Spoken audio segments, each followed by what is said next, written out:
Welcome to another episode of JS Performance Shop. Today we got a U-Haul trailer hooked up and we're going to get a new project. I'll see you after we pick it up. So this is what I ended up picking up.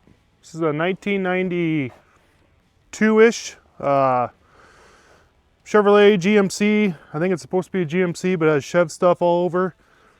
Regular cab, short box Stepside. Has some cool stuff about it, has some really bad stuff about it. I'll bring you guys in, we'll take a closer look.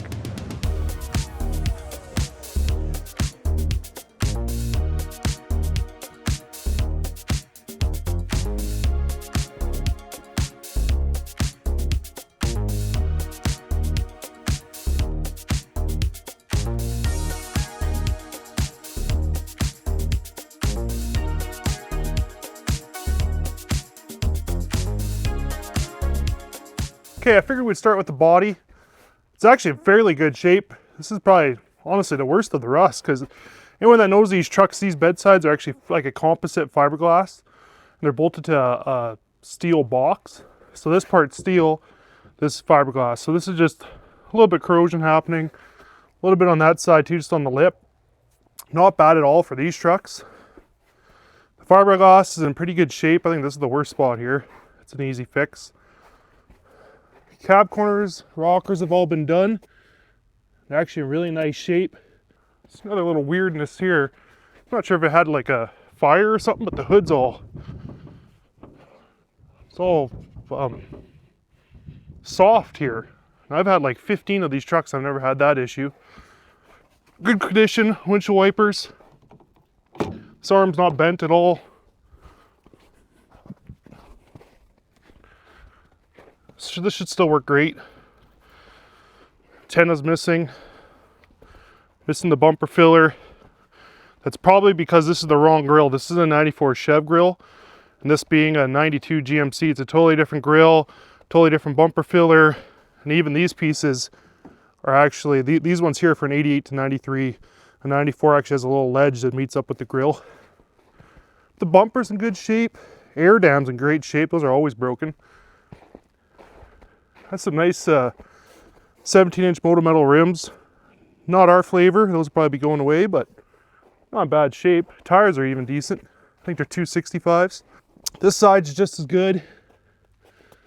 Rocker's in pretty good shape. You guys might notice a little secret here. That's one of the cool things about this truck. Actually, I just noticed that. I don't know what that's about. It's kind of a weird little bracket someone made. It's got little Chevrolet mud flaps on it everywhere. It's actually got airbags. And even the shocks look pretty new. Pro Comp, I don't know if that lift's not that old or what. There is some badness. It's missing these pads. I think you can buy those from whoever. And my absolute favorite, when you got a truck that's in pretty good shape, go ahead and screw on a light bar to the roof. I'll never understand that to save my life.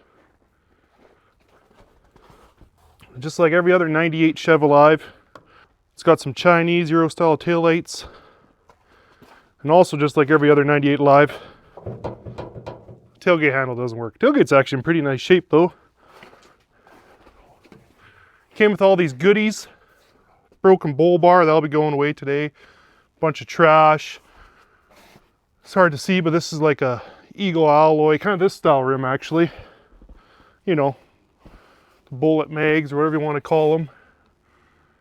And there's a whole bunch of junk back there. Let's go ahead and move on to the engine bay, and you guys will see why this truck, this is the reason I bought it, because I definitely need this project in my life. Ta-da! So, story I got from the previous owner, I don't understand people.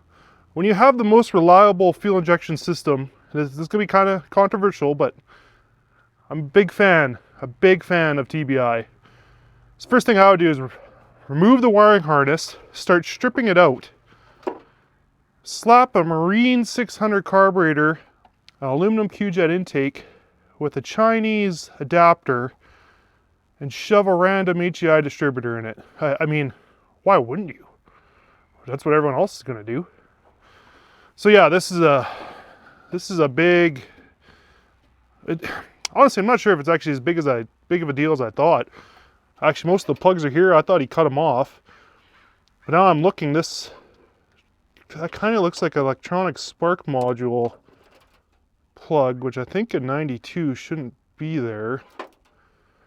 I have my concerns about this truck not actually being a 92. I think it might be a little bit older, but it does have some good stuff. It actually has long tube headers on it, which I was kind of shocked about. It has dual exhaust. I haven't looked at the mufflers. I have no clue, but it's there. Other than this whole situation, it looks fairly complete. Like the wiper motor's there, clutch system's there. Hint, hint. It even has a good battery. That's probably 10 years old, if not more. The guy told me that he started this 3 years ago because he was having some issues with the wiring because it's brittle.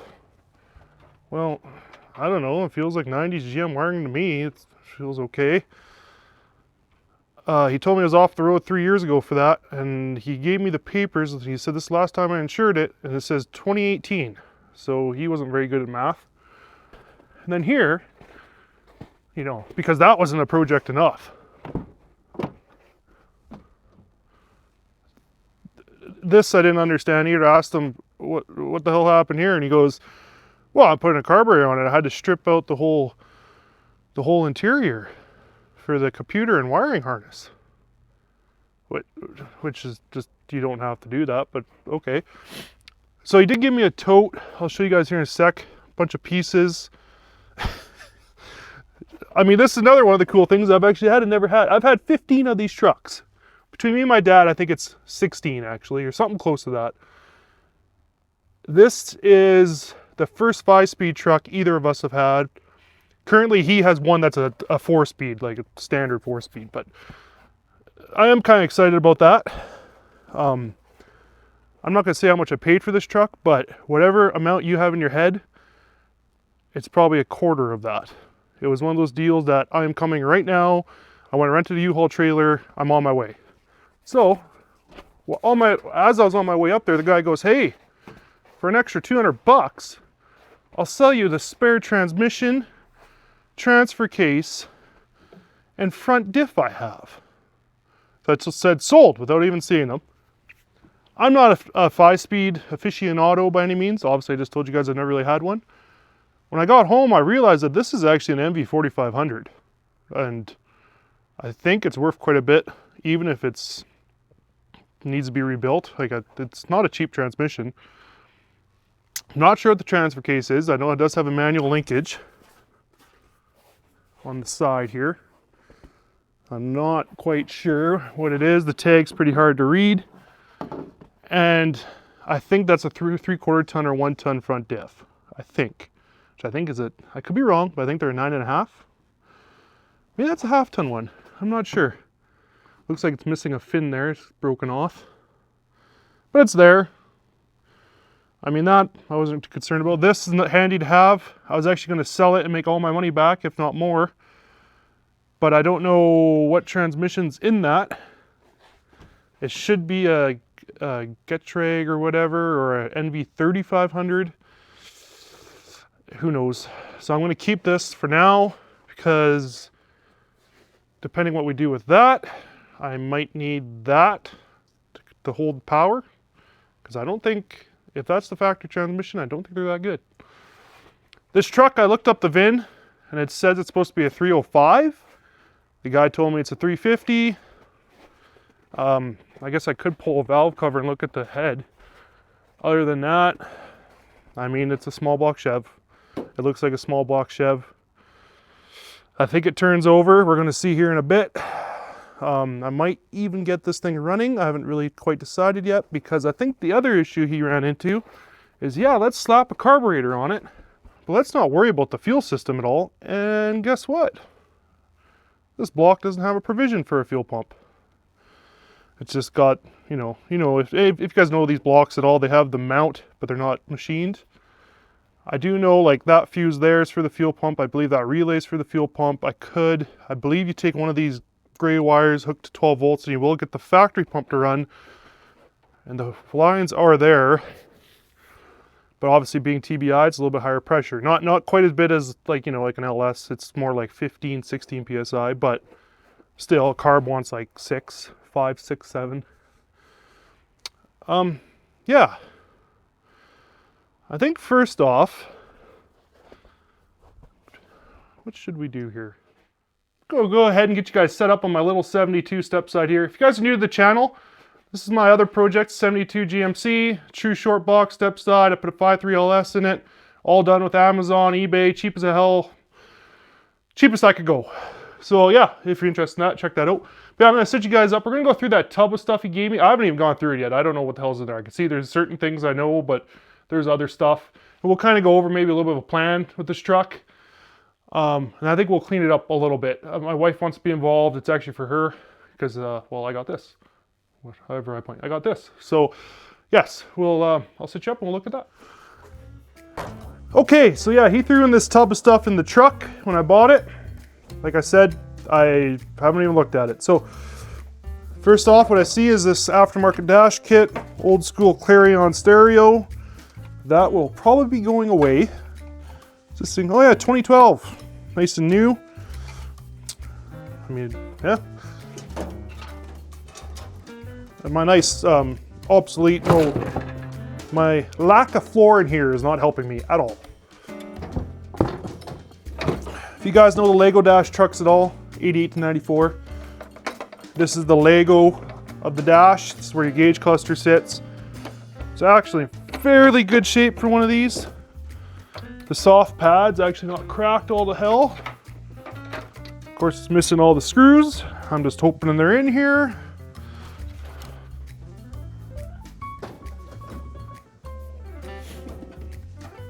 It's the dash bezel.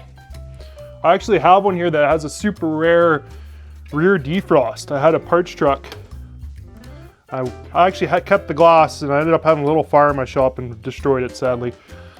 But this one's not in bad shape. It's got some weirdness here, but the headlight switch is actually intact and screwed in with Robertson screws, which is not factory, but it's in there because these like to break out all the time. So I might end up using this one. It's missing the vent, but it's mostly there. Duct out of the dash because why not? Anyone knows these trucks, this is part of the dash. You got the Lego, this kind of goes in between the stereo. Oh yeah, and these trucks, if you don't know, the stereo is actually in the middle of the seat if you have an aftermarket stereo, because why not? I'm just kidding, I actually really like these trucks, you guys, but there is some funkiness with them. Kick panel, it's actually in great shape. Needs to be cleaned, but I'll use that for sure if we stick with the red interior. Another little dash Lego piece. Oh, here we go.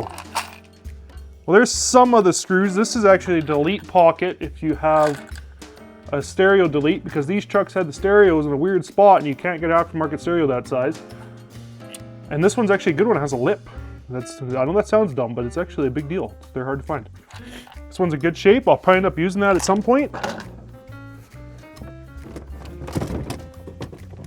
Ah, 4x4 shifter stuff. It actually looks in fairly good shape. I didn't even think of this because, as you guys can see, the interior is a disaster. So it's good this is here. And holy, this here was the whole price, worth the whole price of admission. Fuse panel cover on the dash. I know that sounds like, what? Who cares? Tabs are still intact. That is honest to God, a huge deal. And that's interesting. Someone's replaced the knob on this. This is the wrong knob.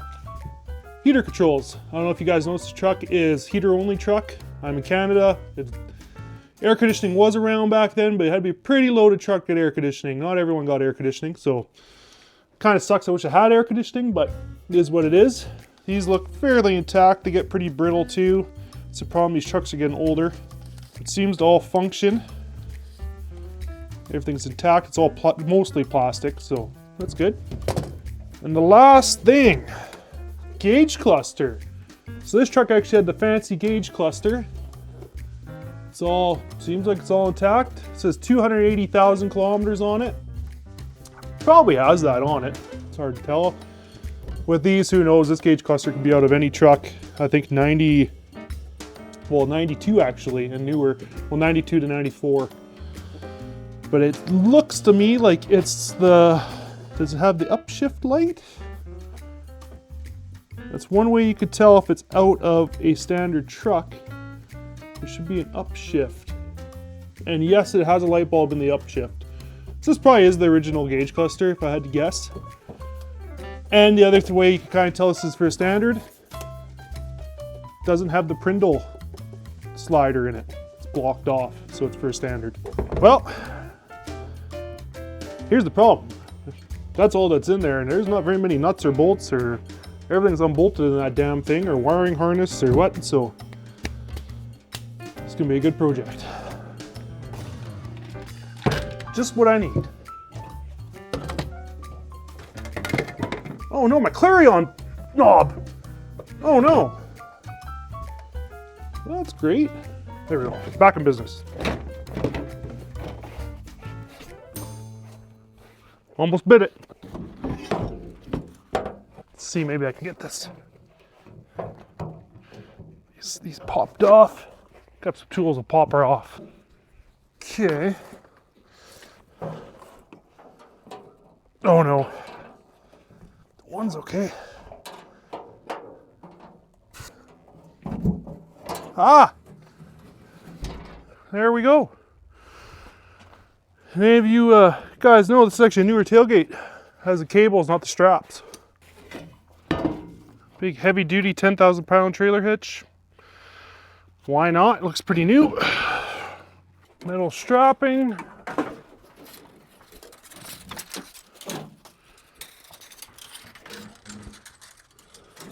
Kids like snow thing. Oh nice, 2x4s. Oh, windshield wiper we're missing. Spare tire actually has air in it.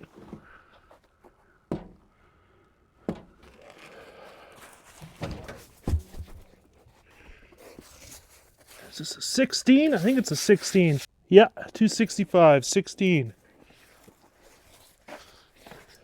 I'm thinking the rest of this is going to stay in here until the spring. I'm just going to drive the truck to the dump. It's a bunch of random stuff. No one can see it now. It looks a lot better. Close the tailgate up. Okay, we're going to go ahead actually. I'm going to say screw it and clean this up a bit so I can see what the hell's going on here. My wife's not going to be happy. She wants to be involved, but you got to do what you got to do. I'll either put you guys on time lapse, or if I find anything cool or important, we'll check her out.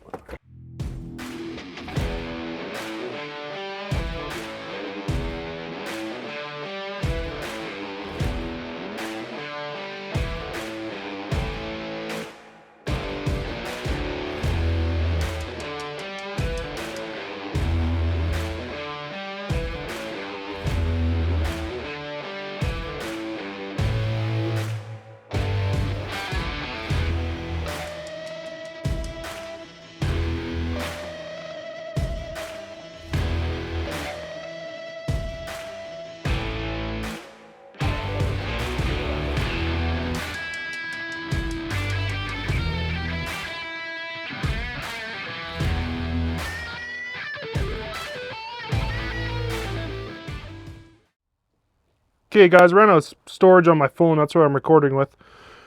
After a little antivirus little session, we're looking fairly good. This side's actually pretty nice. Just clean it up with a wire wheel, repaint it, no big deal. This side's actually been patched. It looks like they did a fairly good job. I'm fine with that, as long as it feels solid. Rest of the cab looks pretty good. That seam right there is actually where that seam sealer's out of. Just like this, no big deal. Yeah, all in all, I'm pretty happy with that. We'll go ahead and put the seat back in. I'm gonna unbolt these bolts. We'll slip her in. Next order of business, get rid of this hillbilly Browning seat cover. I don't really like these, so we're gonna get rid of it. I'm gonna cut this thing down here for it. Man, antivirus is just getting to my nose. Pull this off. Lift this up a bit. Yeah. This separates. somehow, I don't understand. Something to do like, fuck, what am I doing? Just get it, it's all garbage.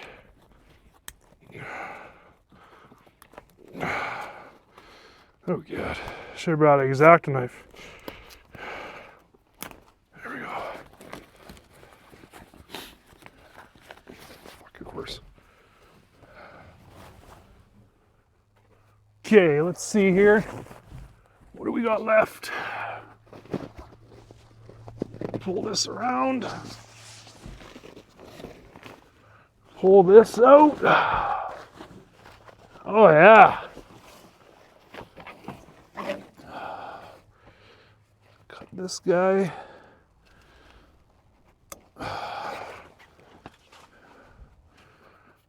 Oh, this seat's actually not that bad of shape.